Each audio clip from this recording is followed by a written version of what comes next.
নমস্কার,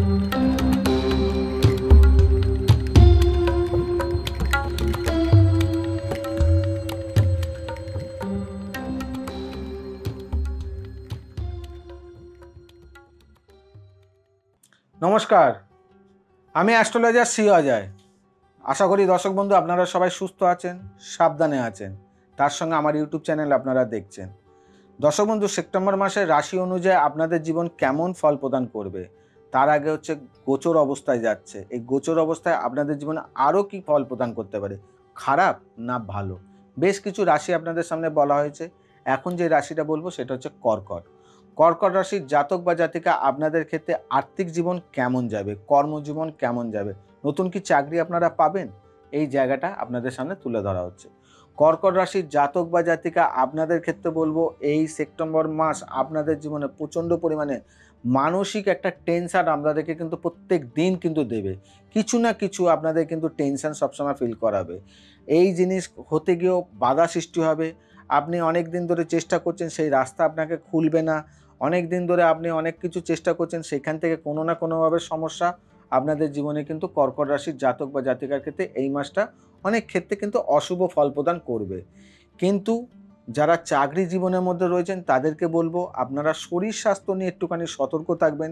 কেন কর্কট রাশির শরীর স্বাস্থ্যর জায়গাটা প্রচণ্ড পরিমাণে সমস্যা আসতে পারে, যার কারণে আপনার হয়তো কাজের জায়গায় অ্যাবসেন্ট হয়ে যেতে পারে, যার কারণে আপনার কর্মের জায়গায় সমস্যা আসতে পারে। বিভিন্ন দিক থেকে কিন্তু এই সমস্যাগুলো কিন্তু আপনাদের জীবনে দিচ্ছে।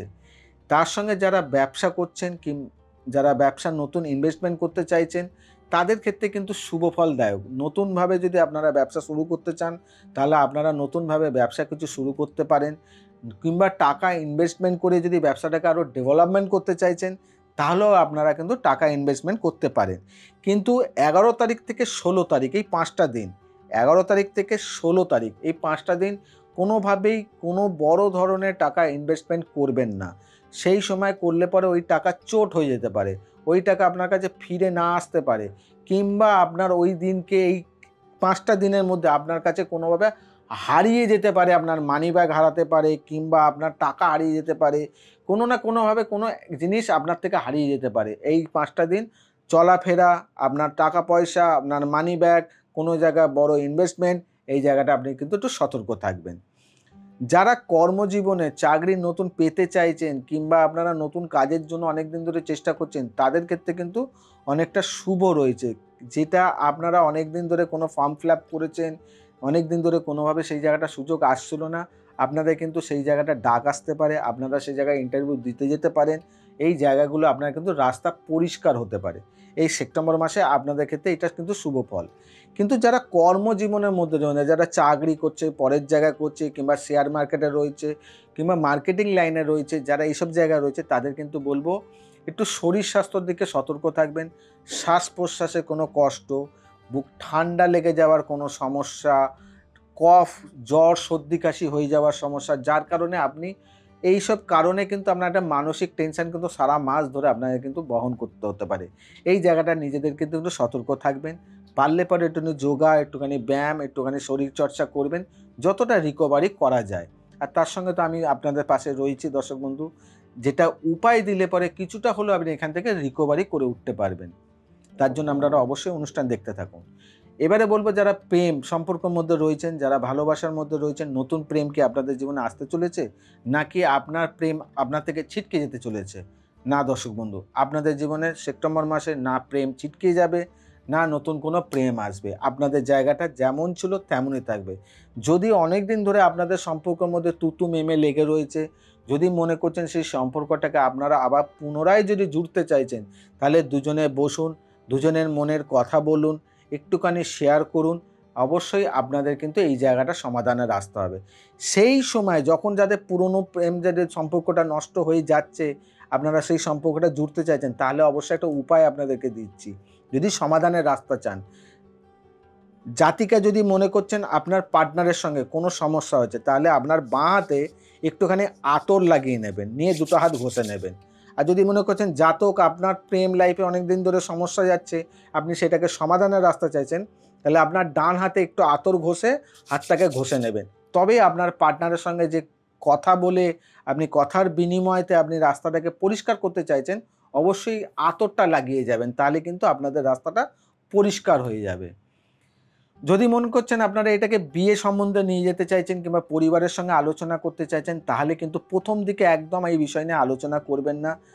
22 তারিখ থেকে মাসের শেষ পর্যন্ত, 22 তারিখ থেকে মাসের শেষ পর্যন্ত এই সময়ের মধ্যে যদি পরিবারে কারোর সঙ্গে আলোচনা করতে পারেন, বড় কোনো ব্যক্তি, ছোট কোনো ব্যক্তি না, বড় গুরুজনের ব্যক্তি, সেই ব্যক্তির সঙ্গে আলোচনা করুন, তবেই কিন্তু রাস্তাটা পরিষ্কার হবে। মানে বাবা মা ছেড়ে অন্য কারোর সঙ্গে, সে কিন্তু ওই কথাটা ভায়া হয়ে আরেকজনকে জানাবে, তবেই কিন্তু রাস্তা পরিষ্কার হবে। আপনি যদি ডাইরেক্ট গিয়ে যদি বলেন বাবা মাকে যে আমি এরকম বিয়ে করতে চাই এরকম জায়গায়, তাহলে কিন্তু সমস্যা আসতে পারে। মানে একজনকে রেখে আপনি যান, তাহলে কিন্তু এই জায়গাটা অনেকটা রিকভারি করে দেবে। এবারে বলি হচ্ছে দাম্পত্য লাইফ। দাম্পত্য লাইফে আপনাদের জীবনে কেমন যাবে? কর্কট রাশির জাতক বা জাতিকা যারা নতুন বিয়ে করেছেন, তাদের ক্ষেত্রে একটুখানি সাবধান হতে বলবো, কারণ আপনাদের শরীর স্বাস্থ্য নিয়ে প্রচণ্ড পরিমাণে টেনশন হওয়ার জায়গা দেখা দিচ্ছে। যাদের বাচ্চা আছে, তাই এই বাচ্চার শারীরিক কোনো সমস্যার কারণে আপনাদের পরিবারের মধ্যে কোনো অশান্তি হতে পারে, কিংবা মানসিক যন্ত্রণা ভুগতে পারেন, কিংবা আপনাদের কোনো অর্থ ব্যয় হওয়ার জায়গা দেখা দিচ্ছে, কিংবা বয়স্ক কোনো মা ঠাকুমা কাকিমা এরকম রয়েছে, তাদেরও কোনো শরীর স্বাস্থ্য খারাপের লক্ষণ কিন্তু দাম্পত্য লাইফে কিন্তু দেখাচ্ছে। এবারে যদি আপনারা দাম্পত্য লাইফে যদি মনে করেন যে আপনারা অনেক দিন ধরে কোনো কিছু প্ল্যান করেছেন, কোনো জায়গায় যাব কিংবা কিছু কিনবো, তাহলে দর্শক বন্ধু আপনাদেরকে বলবো 12 তারিখ থেকে 26 তারিখ, 12 তারিখ থেকে 26 তারিখ, এই তারিখটা যেটা বললাম, এই তারিখের মধ্যে কিনবেন, না আগে না পরে। এই টাইমের মধ্যে যদি আপনারা কিনতে পারেন, তাহলে যেই জিনিসটা কিনবে সেই জিনিসটা অনেকদিন আপনাদের লাইফে টিকসই হবে। ধরুন আর মনে করেন একটা ফ্রিজ কিনতে চাইছেন, কিংবা একটা এসি কিনতে চাইছেন, কিংবা একটা মোবাইল কিনতে চাইছেন, এনি যে কোনো জিনিস যদি কিনতে চান, তাহলে এই টাইমের মধ্যে কিনলে সেই জিনিসটা টিকসই হবে, না হলে একটুখানি ওই জায়গাগুলো সমস্যা দেখা দিয়ে দেবে। তাহলে দর্শক বন্ধু আপনাদেরকে জানালাম কি রাশি অনুযায়ী কর্কট রাশি কোথায় ভালো, কোথায় সমস্যা, কি করলে কি উপায় আছে, তাহলে উপায়টা আপনাদেরকে সামনে তুলে ধরবো। অবশ্যই তার সঙ্গে বলবো চ্যানেলটাকে সাবস্ক্রাইব করুন, বেল বাটনটাকে প্রেস করুন। কোনো কিছু বলার থাকে, কোনো বক্তব্য থাকলে অবশ্যই কমেন্টস বক্স থেকে কমেন্টস করুন, তার রিপ্লাই আপনি পেয়ে যাবেন। করবেন কি, কর্কট রাশির জাতক বা জাতিকা আপনারা করবেন কি? ছোট শিশু ও বড় লোক সবারই কর্কট রাশি জাতক বা জাতিকা।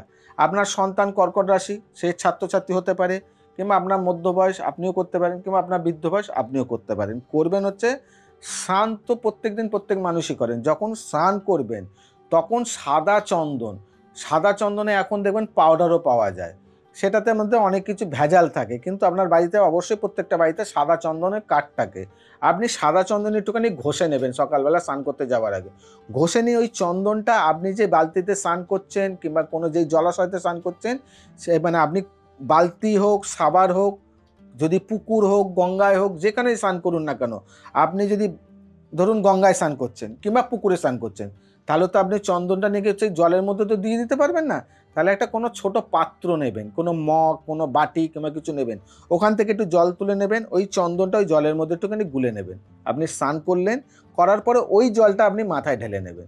যদি বাথরুমে করছেন, শাওয়ারে করছেন, তাহলে সেম সিস্টেম। যদি আপনি বালতিতে স্নান করছেন, বালতির জলে কিংবা ড্রামের জলে কোনো জায়গায় করছেন, তাহলে ওইটাকে নিয়ে গিয়ে ওর মধ্যে দিয়ে তারপরে আপনি ওখান থেকে স্নান করুন, তাহলে কিন্তু আপনার ক্ষেত্রে অনেকটা শুভ হবে। তার সঙ্গে করবেন কি, তার সঙ্গে আরেকটা উপায় করতে হবে।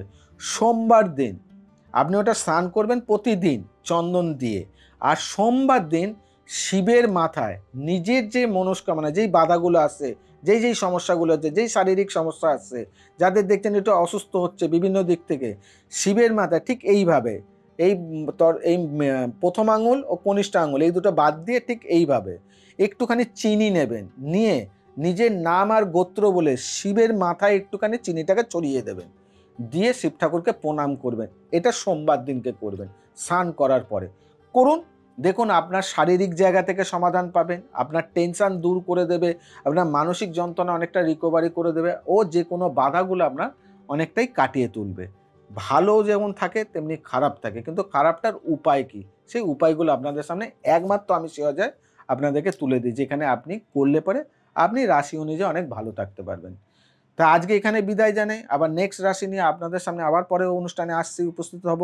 আজকে এখানে বিদায় জানাচ্ছি। তাই সবাইকে বলবো সুস্থ থাকবেন, সাবধানে থাকবেন, যেটা বারে বারে বলি পজিটিভ চিন্তা, কোনো নেগেটিভ না, আর নিজেকে খুব আনন্দে রাখবেন। নমস্কার।